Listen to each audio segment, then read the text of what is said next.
Bonsoir à tous et bienvenue dans ce point de l'actualité. Le président de la République a échangé ce mercredi au palais de la présidence avec le secrétaire exécutif du Conseil de l'Entente, Alassane Ouattara et Marcel Montano ont insisté sur la nécessité d'avoir des concertations politiques permanentes au niveau des chefs d'État du Conseil et d'entreprendre des réformes pour rendre l'institution plus dynamique. Viviane Aïmer. Après sa nomination et sa prise de fonction dans ses nouvelles charges de secrétaire exécutif du Conseil de l'Entente, le 4 janvier dernier, Marcel Montano a été reçu ce mercredi 16 mars au palais présidentiel par le président de la République qui lui a fixé les grandes orientations de sa mission. J'ai eu l'honneur d'être reçu par son Excellence M. Alassane Ouattara, le président de la République.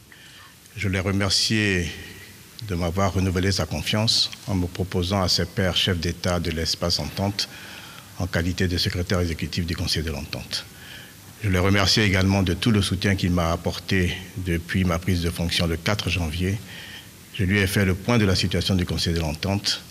J'ai insisté sur le fait qu'il était important pour les présidents du Conseil de l'Entente d'avoir une concertation politique permanente et attirer l'attention du président qui m'en avait déjà parlé sur le poids du Conseil de l'Entente dans l'UEMOA et dans la CEDEAO. Le président de la République a insisté pour que nous fassions les réformes nécessaires pour rendre le Conseil de l'Entente plus visible dans le concert des institutions de la sous-région. Nous avons pris bonne note de ces orientations. Nous lui avons dit que nous y travaillons et que nous ferons des propositions à la conférence des chefs d'État que nous espérons voir se tenir cette année pour pérenniser cette institution modèle et mère du continent africain. Créé le 29 mai 1959, le Conseil de l'Entente reste à ce jour l'ancêtre de toutes les organisations sous-régionales ouest-africaines. Les pays fondateurs sont le Dahomey, actuel Bénin, la Haute-Volta, actuel Burkina Faso, la Côte d'Ivoire, le Niger. Le Togo a adhéré au Conseil de l'Entente en 1966. Le Premier ministre est toujours en visite de travail aux États-Unis. Patrick Achi a présenté le programme Vision Côte d'Ivoire 2030 du président Alassane Ouattara au conseil d'administration de la Banque mondiale. Un programme qui permet de relever les principaux défis, notamment la stabilité économique et le développement. Le chef du gouvernement a fait un plaidoyer pour plus d'appui et de soutien au secteur privé. Patrick Achi a par ailleurs rencontré les leaders afro-américains. Cette importante communauté ne cache pas son attrait pour la Côte d'Ivoire et elle entend contribuer à promouvoir la destination Côte d'Ivoire. Puis la Banque mondiale est satisfaite de la mise en œuvre du PGDEC, le projet Emploi Jeunes et Développement des compétences dans le district autonome de Yamoussoukro. C'est au terme d'une mission d'évaluation dans la capitale politique. Ce projet est financé à hauteur d'environ 1,110 milliard de francs CFA au profit de 1500 jeunes dans la zone. Les différentes parties, la Banque mondiale, le bailleur, le district autonome de Yamoussoukro et le ministère de la promotion de la jeunesse, incubateur du PGDEC, ont fait le point. Cette mission a permis d'échanger entre acteurs et visiter des bénéficiaires du projet.